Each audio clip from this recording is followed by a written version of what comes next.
Hey, we are live. Welcome to Moto Talk with Steve and Kim. I'm Steve, and that's Kim over there.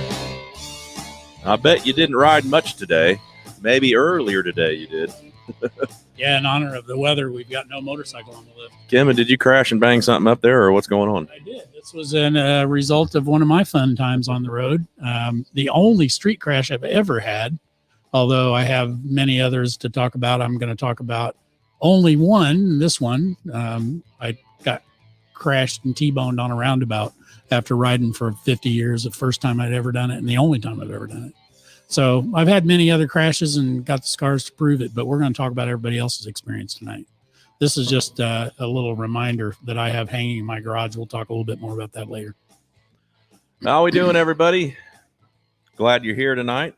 Hey, we're going to discuss some sketchy moments on motorcycle or dirt bike tonight. And we had some submissions, and we're going to read off some of those. And hey, Randy, hey, Bobby, we're going to read off some of those stories tonight. And I've got a couple pictures here and there, and Kim has a couple pictures to show. And yeah, it's weird. It's we got snowing here too, John. We got snow out there. Take some pictures, put it on your Facebook page so we all know, right? Yeah. But anyway, why don't you tell us, remind us about the Hendricks County thing? So yeah, the Hendricks County meet is going to be at the fairgrounds in Hendricks County in Danville, and it's the one that was at Marion County.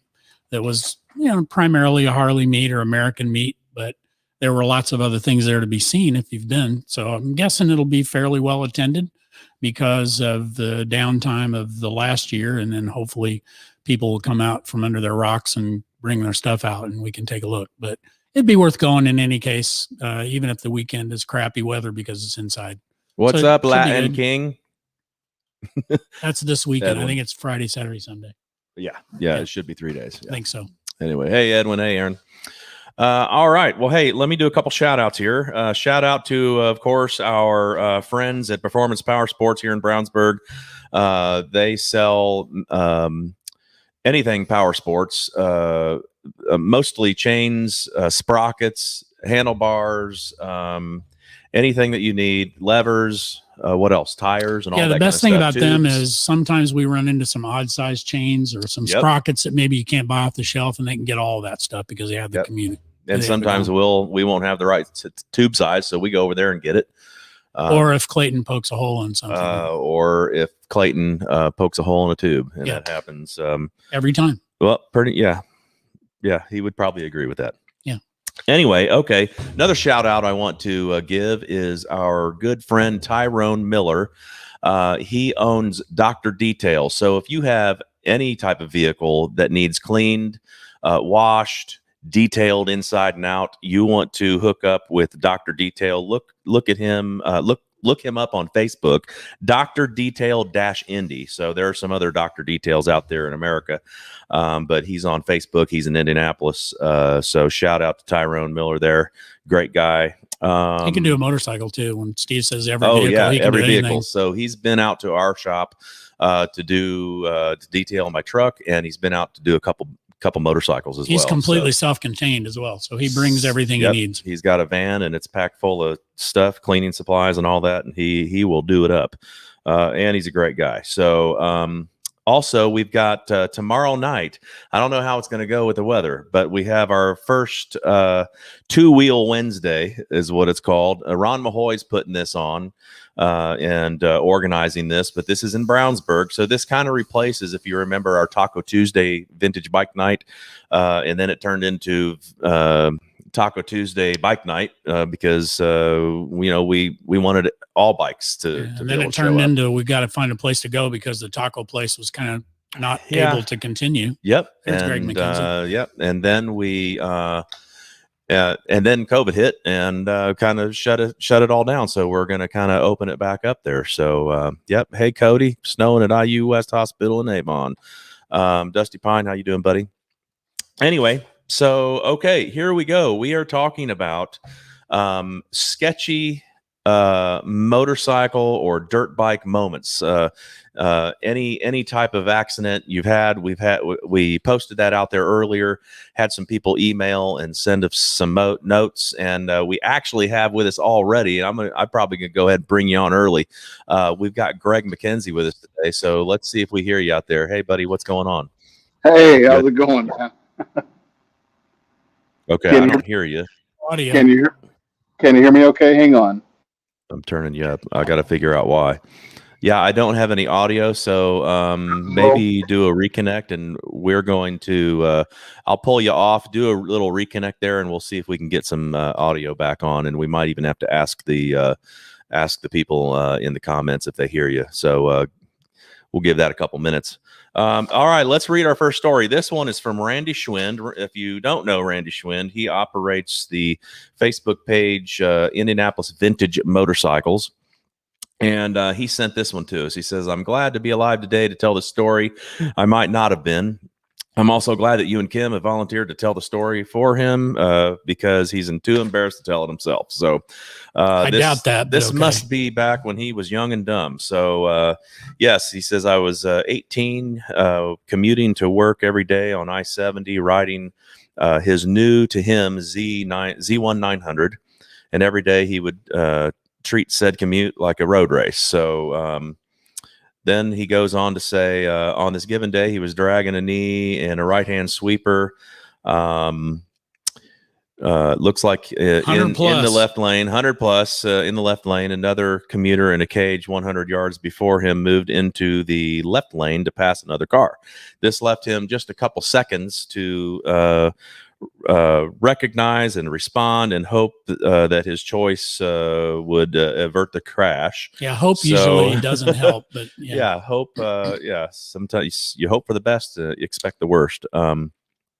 Anyway, it's amazing how things come to mind in mere seconds, as if it were all slow motion, but they do. That Slower cars. Every single person who's had a serious That is event. Correct. Slower cars to his right, ditch to my left. No brakes. Given that Z1 brakes are only 1.5% better than those of a 10-speed bike, I barely got it to slow down to match the speed of the car, just inches from their rear bumper. To hit it at speed in a curve most certainly would have been disastrous for him. So the science behind this is number one is speed, lack of maturity, lack of experience, and primitive brakes. So that's a lesson that can be learned there. Maybe someone can learn from this mistake as they go on to ride their bikes and not make the same one. So, hey, let's see, Gregory, do you hear us, buddy?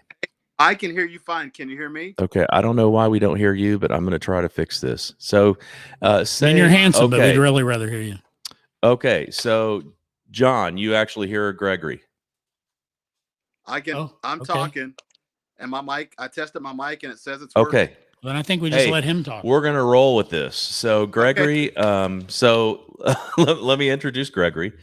And so Gregory runs another Facebook page, and I think we've got, like, you just nod your head at me, 16,000 plus members. Okay. Yeah.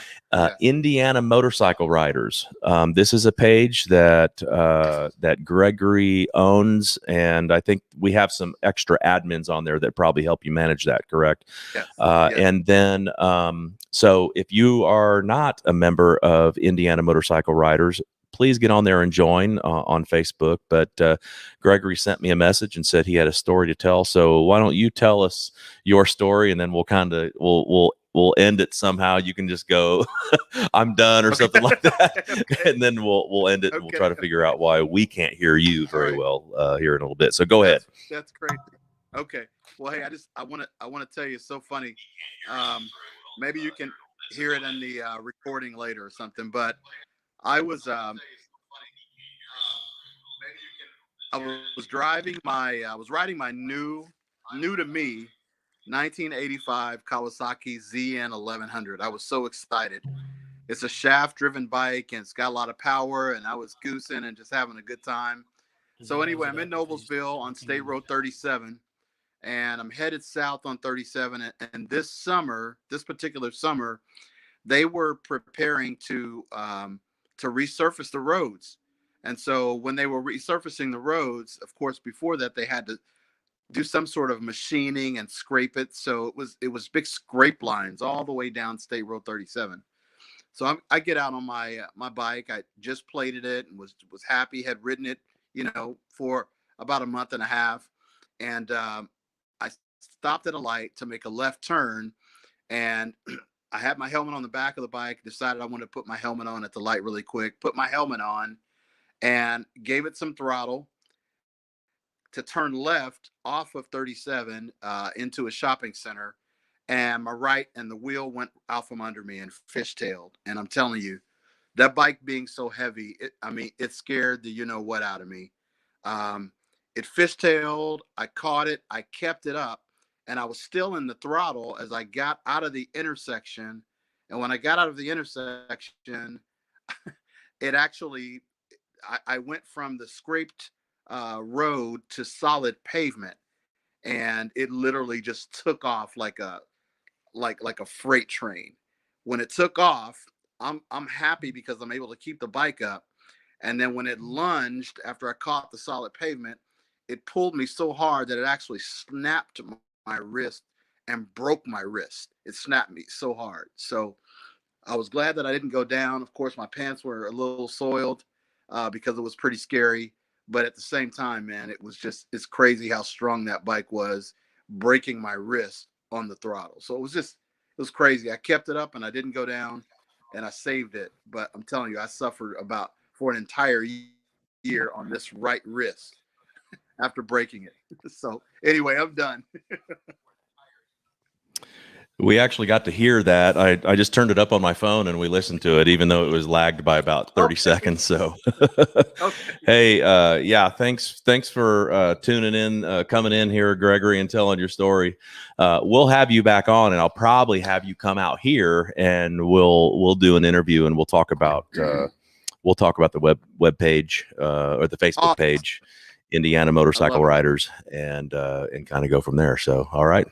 We'll see you later. Thanks, guys. You take care. See you. All right. Okay. So we have some more stories. No, I'm going to do one. You're going to do this one. We've got a number of others here that people are kind enough Gregory. to send us and share. One from Matt Ring. His experience was riding a 1990 Yamaha FZR 600 running about 90 and the engine seized. So the back tire locked up completely. So put all my weight on the tank and rode out what was the longest skid ever. Didn't crash, but for sure it was scary. It is a little bit of a surprise that you have to get used to when something you don't expect happens. That's why it's kind of important to be prepared for anything, even if it's something really drastic you don't expect. You got another one here from Roger Mooney, kind of rings true for me.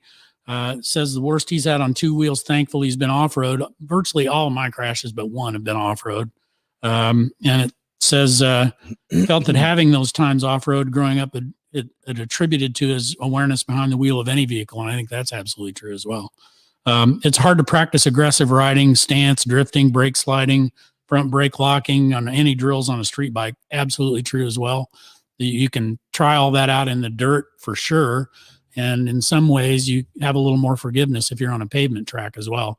You've got everybody going in the same direction. You've got some safety mechanisms in place. You get an opportunity to push up against your own limits. And it says here, learning these skills is invaluable in the struggle of not getting road rash. Absolutely true. That is my experience as well. Okay, cool. Yeah. I've still dirt bike. I motocross a lot with Keith and Clayton and some of the crew. And although a lot of those crashes are in a turn where you're just kind of washing out the front end and not too awful sketchy, but it's those faster tracks, the big long sweeping tracks that you can really get in trouble in when you are hitting those high speeds.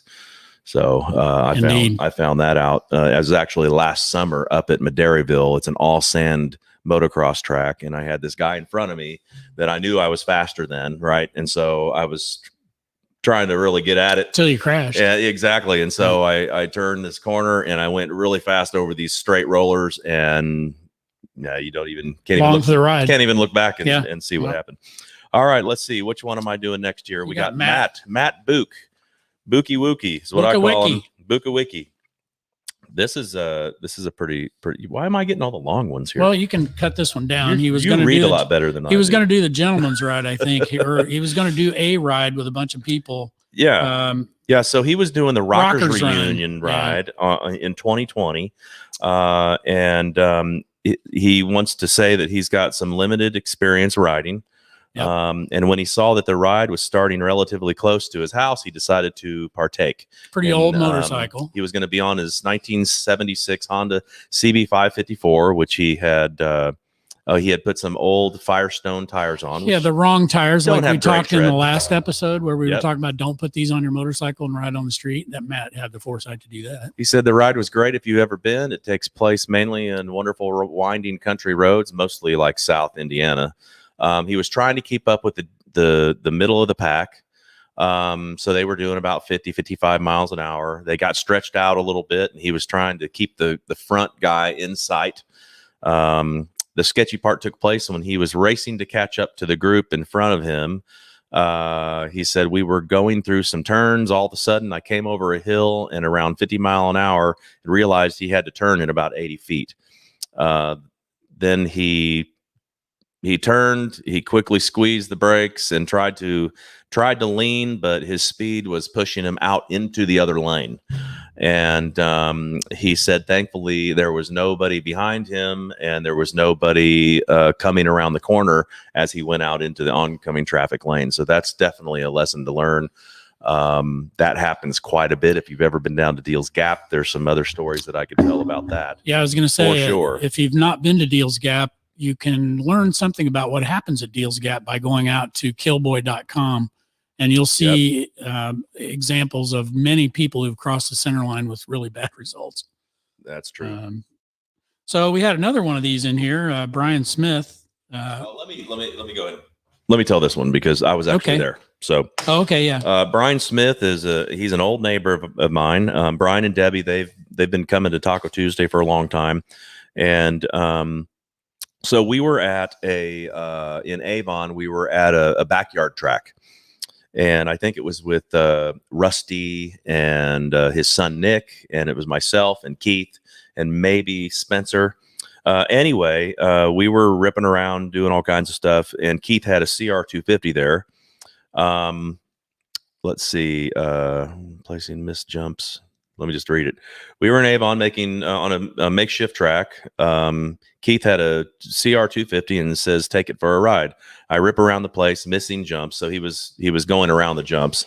He hadn't jumped a bike in like 20 plus years, meaning jumping like a tabletop. He hit the 180 turn pretty hard and clean headed to the jump and thought, why not? So he said, lesson learned, don't gas it on the jump. The front end was pointed at the sky. I hear Steve and Keith and others gasping. All I can think is this is going to hurt. He landed it somehow. I remember watching this because we were like, oh no. Let's see. He landed it somehow, do another lap, climb off. Got schooled on what I did wrong, including if you would have hit the rear brake, the front end would have come down. And why didn't I think of that? He says, when asked to try it again, he said, I will pass. So it's kind of hard to think about that when you're in midair and you're all puckered up and the bike's getting out of whack. And, so there is a difference if you don't know anything about motocross or 2 strokes and 4 strokes. When you're jumping when you're on the ramp of a jump or the face of a jump or whatever you want to call it, when you're gassing on it, if you let off on a 4-stroke at the top of the jump, you're going to endo. Yeah. If you let off of it on a 2-stroke, there's not as much engine braking, so you're pretty much just going to launch. But if you're in the power band going off a jump with a 2-stroke, it's like saying bye bye. You're gonna be in trouble. So I'll let you read this, and I'll get the pictures ready to bring them up. Yeah, so we have another one here that was submitted by Bill Ardrey. It's his son and he were riding at Haspin Acres. And if you've never been to Haspin Acres down in Laurel, Indiana, they've had some events down there. It's a big place. It's 750 acres. It's got some areas where you can ride at higher speeds around the higher elevations of the place, more flat. Most of us who've ridden off-road much have done it. Aaron, my daughter's been down there and got a motorcycle stuck clear to the handlebars in a mud hole. So this story might sound familiar. It says Dad was trying to show Junior how the old man could carve through the woods on his 80 XR200. His son Charlie was there on a 2021 KTM. Yeah, there you go, KTM 250. It says he came over a hill, saw a mud hole, and gassed it. The front wheel stuck in the quagmire and face planted with the bike pinning his legs. Son had to pull the bike off of him with a 560-pound deadlift. It took about 15 minutes to get the bike out of the mud, and then only by reaching down and manually rolling the wheel could we get it loose. And then it was tougher yet. The fun began of getting the boots out of the mud. He wears a large-sized boot, so he slipped out of them, and it took about an hour to dig him out of the mud. So, yeah, I mean, that all sounds very familiar, and there's the evidence right there. There he is. He looks like he's happy. It's probably got boots. probably got a couple of 100 pounds of mud in those pockets, I would guess. Yep. But it had to be fun. And yeah, I mean, I've been to Haspin many times, and there are some very, very technical areas to ride in Haspin. You can turn off of the upper areas and go down into the woods. And there are some areas that have actual names. And some of the names of those areas are not for public consumption on the radio. But if you've been there, you know what I'm talking about. And you can literally go to the bottom of some of these places that are real steep and watch people try either to go up or down, and they'll destroy their motorcycle within seconds trying to get it done. There is called the Devil's Backbone. There is a Devil's Backbone. I haven't seen that, but it's not the worst. It's just a bunch of partly exposed rocks that are barely under the surface. You have to pick a line when you're going up. It's pretty steep, but it's not brutal. Yeah. There's another one that's worse. It's down in a shale area that's in the lowest area. And it goes directly straight up a hill with trees you have to dodge, but you get no run at it, which is what makes it more interesting. You're sitting with your back tire in the shale and the wet. There's Bill in the comments. And it becomes very, very difficult to get anywhere that way. But it's a great place to ride. If you haven't been there and it's open, make sure you go down there. You can learn a lot down there. I forgot that I do have one. Let me see. I saw Tristan was on. I wanted to let him know I got his rear wheel. I think he picked up the back wheel. Oh, okay. See you Friday. I can't find. We might have to save this for another time. But Andrew Mitchell had. He had posted something somewhere. Of course, now I asked all of you guys to email it to me, but some of you disobeyed. So I had to go out to all the different places and drag them all in. But anyway, Mitchell has one too, and he actually had a car pull in front of him. His part of his story though is he was on one of his BMWs. I don't know if it was one of the older, real nice ones. He can post in there and tell us. He was going down the road and he was looking at cars that were about to pull out. And so, at FedEx, when I was a driver, when I went to training, that's what they train you to, even if you think they see you, expect them to pull out. Right. And so he saw a lady that was about to pull out, and he slowed down a little bit, and then she actually did pull out. And he thought, okay, well, she's going to pull out all the way, but she didn't. And then he went over, and then she gunned it. So he still ended up going over the hood and landed on his back. And he was geared up a little bit with some leathers. He was on an R80/7. So he just posted it right there. Come on up here, Killer. Come on, buddy. He probably won't. Yeah, he will. He's looking. Anyway, I'll since we have some time here, I'll tell one of my pucker moments. And there've been a few. But in 2017 or 18, I went on one of the annual trips that Keith and his brother Alan and nephew and a few guys would go down to Deals Gap, and they'd run the Tail of the Dragon, and then they would go to the Charhala and all over the place. Well, this was my first time going to the Tail of the Dragon. We weren't even there yet. That's the embarrassing part of it. We were doing these nice long, 60 mile an hour sweeper turns. I was following the infamous Steve Starr, And I thought, well, he's on his little 500 thumper, so I'll keep up with him on the CB 750. Yeah, easier said than done. And I kind of was, but I didn't know the landscape. I didn't know the roads. He knew the roads. Yeah. So and he's also like an A rider. And he's a great rider. Yeah. But anyway, he did this really long sweeping left turn, and I was coming into it. I was a little hot, and I noticed I kept creeping over toward the white line.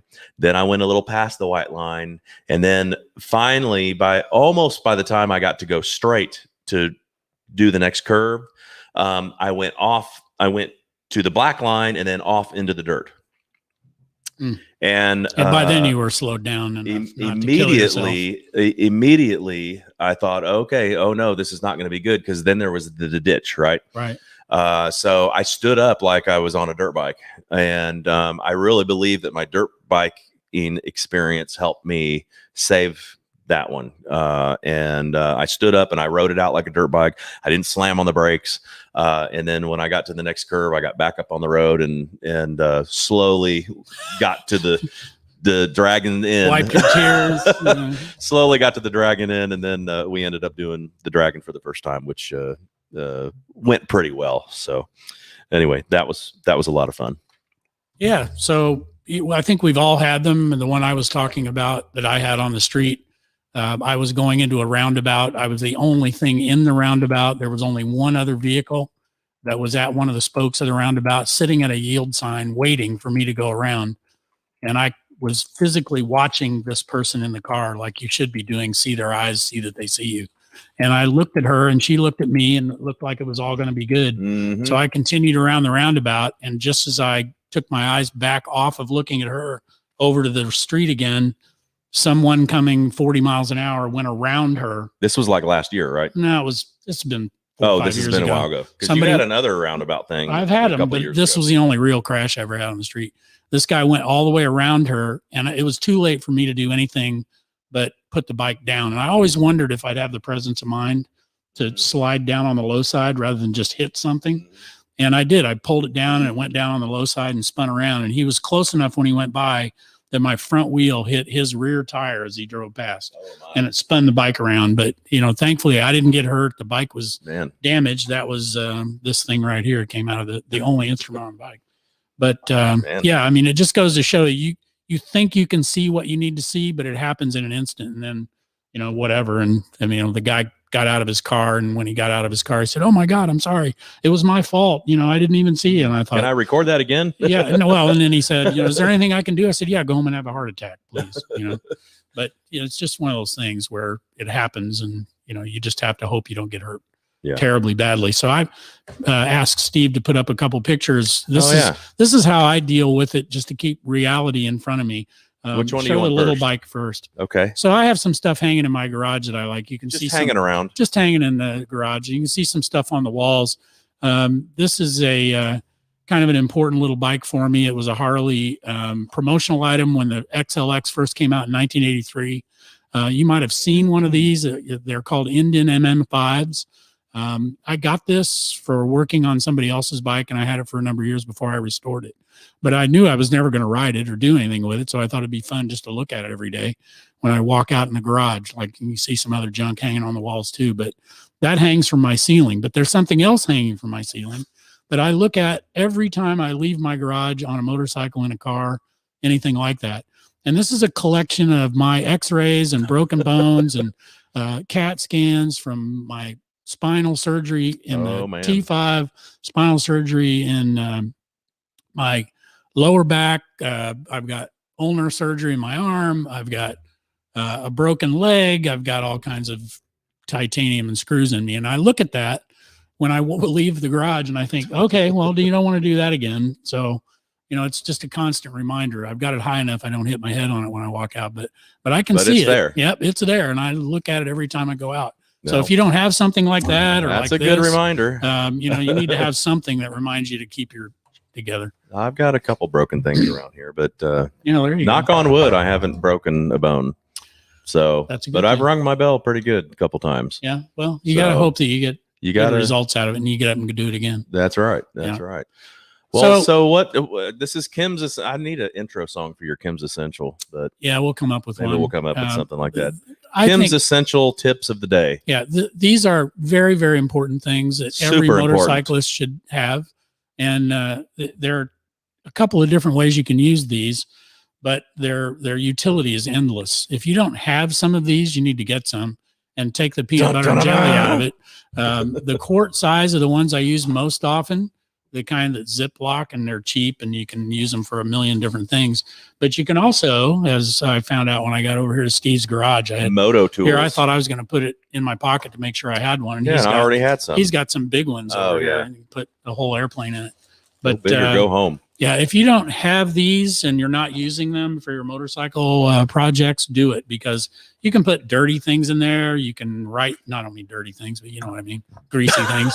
You can also write labels on it to remember what it's for. In my case, I've got like 60 keys, so I have to keep the keys in one place so I don't lose them and scatter them to the wind.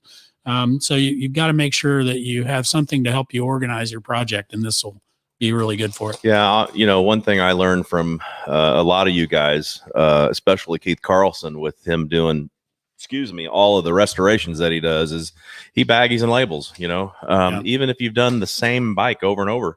Yeah, it speeds it up. It speeds up the process of putting it back together and the cleaning process. You put it in a you put it in a baggie and it might be dirty, and then you have the bike all torn apart, and then you go through every baggie and you clean everything, and you might switch it to a fresh baggie when you're done if you got clean grease that you're putting on them. And then as you put the bike back together, and I do it in order as I take the bike apart, and then I put the bike back together the opposite order when I can, when I'm super organized, and that's been a pretty helpful tool for sure. Yeah, I'll say the other thing you can do is you can write on these things with an indelible magic marker. Mm-hmm. And once you do that, you can take the same brake cleaner that you were using to clean the parts and wipe off whatever you had on there so you can use the bag again. I'm such a cheapskate. I do that a lot. Yes, he is a cheapskate. Yes, he is. Come here, killer. Come over here, buddy. Come here, buddy. I don't know if he's going to make it over here or not. Anyway, hey, thanks guys for checking into the show here. Really what makes the show is you live guys that come on live. And obviously these are archived for people to go back and watch later, and hopefully there'll be hundreds more that watch it and learn off of them. But it would be kind of boring if we didn't have 20, 30, 40 of you popping on here and watching live, so we can talk to you in the comments and all that. John Hill was asking what you were riding. Today I'm driving a Hyundai. Well, no, I think he was asking during that was a few minutes ago. He was asking you during when you were talking about when I crashed on the roundabout. It was just like Murphy's Law. It was the only motorcycle I've ever built completely from scratch, from the welding to the painting to the engine to the mechanicals, and it was a custom bike that got some attention from people that like custom bikes. And my friend Alan Mays put it in his magazine, The Horse, and won a garage builders show in Nashville, Tennessee. I mean, it's great. I mean, I loved it, and I was on the way to an invitational. Oh, and okay. Of course, that's the bike that the guy chose to crash me on, and I still have it. It's still usable, but yeah, it's got a couple of scars on it from that crash that I could do without. Cool. Hey, Andrew Hutchinson. How you doing, buddy? Hey, are you going to be at Mid-Ohio this year selling some CB750 stuff? He's my Mid-Ohio CB750 buddy. We see each other all the time down there. They've got a booth opposite end as ours. We're at top of row U, and they're bottom of one of those rows, pretty close by. So glad you got to catch us live see you in there. July. So appreciate that. Hey, thanks. Safety tip of the day is, hey, just watch in front of you and don't go too fast, and everything else you learned today. So don't crash if you can, right? Knock on wood. Thanks for tuning in. We'll see you next week. So long, everybody.